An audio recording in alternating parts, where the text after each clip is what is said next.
हाँ अंकल आज है जी।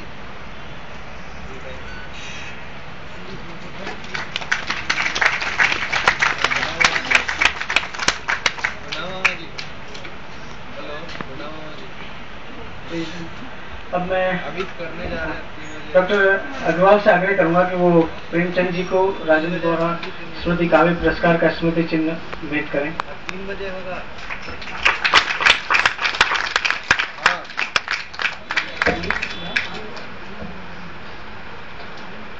ठीक है। हाँ मामा जी। श्रीमती इंदिरा शर्मा उनको पुरस्कार की राशि का चेक भेंट करें।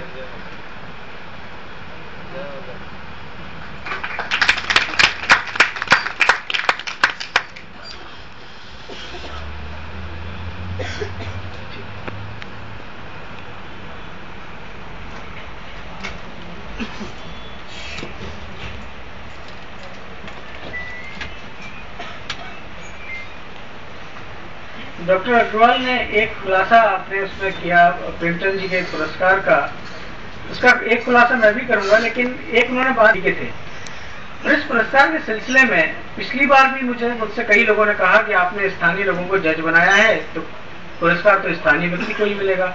इस बार भी लोगों ने यही कहा कि आपने जब जजेज ही स्थानीय चुने हैं तो पुरस्कार स्थानीय व्यक्ति को ही मिलेगा।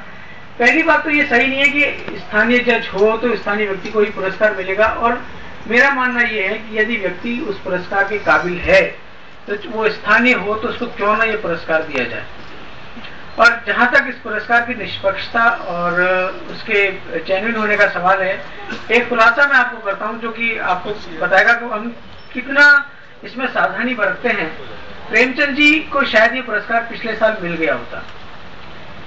ये पुरस्कार उनको इसलिए मिल गया होता क्योंकि जो पुरस्कार की तिथि थी, उन्होंने अपनी पुस्तक चयन के लिए भेजी थी पुरस्कार के लिए, लेकिन जो तिथि थी उसके 5 या 10 दिन बाद उन्होंने भेजा, क्योंकि वो कुछ भूल गए या उनको शायद ध्यान नहीं रहा कि इसकी विज्ञप्ति जो निकली है। तो उसके पहले ही जो हमारा निर्णायक मंडल था, मैं उसको जो मेरे पास पुस्तकें आई थी उनकी सूची बना के और मैं दे चुका था।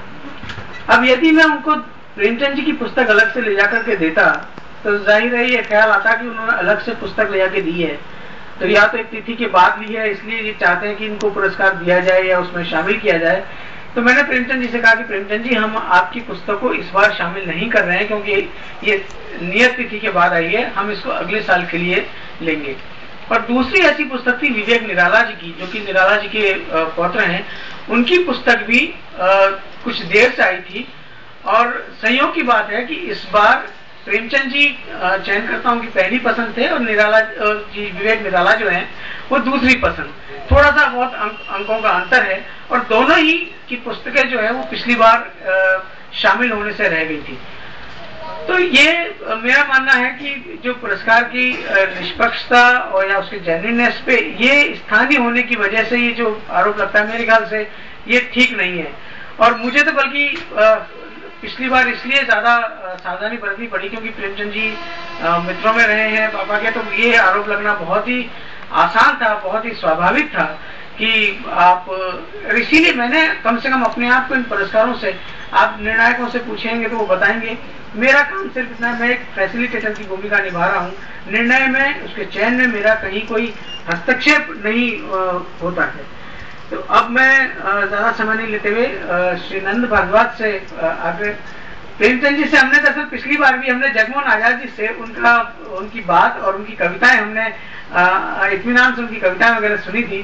तो हालांकि अध्यक्ष की परंपरा ये रही है कि अध्यक्ष सबसे आखिर में मिलता है, लेकिन हमने ये पिछली बार भी रखा था, तो मैं चाहूंगा कि आप आए।